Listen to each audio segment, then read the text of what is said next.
নামাজ আপনি পড়ছেন না, আপনি নামাজ পড়ছেন না। আমি অবাক হয়ে যাচ্ছি, আপনি নামাজ কেমনে পড়ছেন না? আপনি কি জানেন না একটা সিজদা না করার অপরাধে কি শাস্তি পেয়েছে শয়তান? কয়টা সিজদা?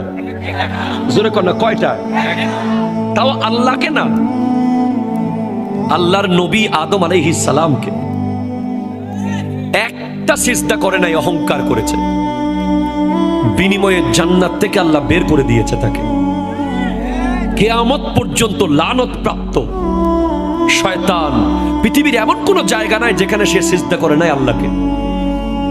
কিন্তু আল্লাহর কথা মতো একটা সিজদা না করার অপরাধে যদি সে এমন শাস্তির শিকার হয়, আপনি তো জানেন না প্রতিদিন 17 রাকাত হচ্ছে ফরজ নামাজ, 17 দুগুণ 34টা সিজদা।